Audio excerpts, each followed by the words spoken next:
अच्छी सोच। ज़िंदगी में कई बार ऐसा होता है कि जब हम अपने सोचने का तरीका बदलते हैं तब हमारी ज़िंदगी भी बदल जाती है। ज़िंदगी में जो कुछ भी होता है वो सिर्फ 1% ही होता है, बाकी 99% तो हम जो हुआ है उसके बारे में क्या सोचते हैं, यानी कि हमारा रिएक्शन ही होता है। इसी विषय पर एक छोटी सी लेकिन सुंदर सी कहानी हम आपके सामने लेकर आए हैं जो दिल को छू जाती है। एक लड़का था जो देख नहीं सकता था। ये लड़का भीख मांगकर अपना जीवन गुजारता था। एक दिन ये अंधा लड़का हर रोज़ की तरह एक बड़ी सी बिल्डिंग के आगे बैठकर भीख मांग रहा था। उसी समय वहाँ से एक अनमोल नाम का लड़का गुजरता है और इस अंधे लड़के को भीख मांगता हुआ देखता है। अनमोल उसी बिल्डिंग में एक ऑफिस में काम करता था। जब अनमोल ने देखा कि ये लड़का भीख मांग रहा है तो वो उसकी मदद करने के लिए उसके पास पहुंचता है। अनमोल वहां जाकर देखता है कि इस लड़के के पास एक डिब्बा है और उस डिब्बे में थोड़े सिक्के भी हैं।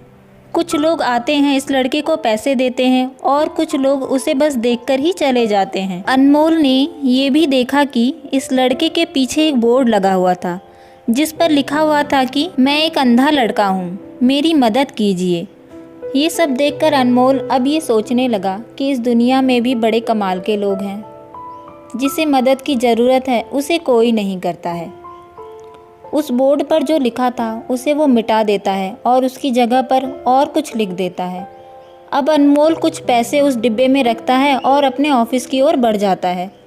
फिर अनमोल ऑफिस पहुंचता है और हर रोज़ की तरह अपना काम करने लगता है। शाम को जब वो ऑफिस से अपने घर जाने के लिए निकलता है तभी उसे वह अंधा लड़का याद आता है। वो सोचता है कि मैं एक बार घर जाने से पहले उस लड़के को देख लूं। मेरे लिखने की वजह से उसके जीवन में कोई बदलाव आया है कि नहीं। वो अब उस अंधे लड़के के पास जाता है। उसके पहुंचते ही वो लड़का खड़ा हो जाता है। वो कहता है कि भैया, मैंने आपको आपकी आने की आहट से ही पहचान लिया। आप वही हैं जो सुबह आए थे और मेरे इस बोर्ड पर कुछ लिख कर गए थे।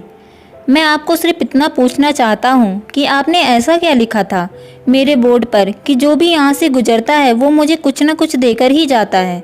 अनमोल ने कहा कि जो तुम्हारे बोर्ड पर लिखा हुआ था उसे मैंने मिटा दिया था। तुम्हारे बोर्ड पर लिखा हुआ था कि मैं एक अंधा लड़का हूँ, मेरी मदद कीजिए। मैंने उसको मिटा दिया और ये लिख दिया कि आज का दिन बहुत खूबसूरत है लेकिन मैं देख नहीं सकता हूँ। हम ये बड़ी आसानी से समझ सकते हैं कि पहले जो लिखा था और बाद में अनमोल ने जो लिखा उसमें काफ़ी अंतर था। अनमोल ने जो भी कुछ लिखा था वो एक नई सोच थी और ये लाइन पढ़ने वालों में पॉजिटिविटी फैला रही थी, इसलिए लोग उस लड़के को कुछ ना कुछ देकर ही जाते थे। इस कहानी से हमें यह सीख मिलती है कि अगर हम हमारे सोचने का तरीका बदल देते हैं तो हमारी ज़िंदगी भी कहीं ना कहीं बदल ही जाती है। इस सुंदर सी कहानी की लेखिका हैं अभिश्री विठलानी। आपकी क्या राय है इस कहानी के बारे में? आप अपनी राय हमें कमेंट करके ज़रूर बताएं। इस प्यारी सी कहानी को सुनने के लिए धन्यवाद।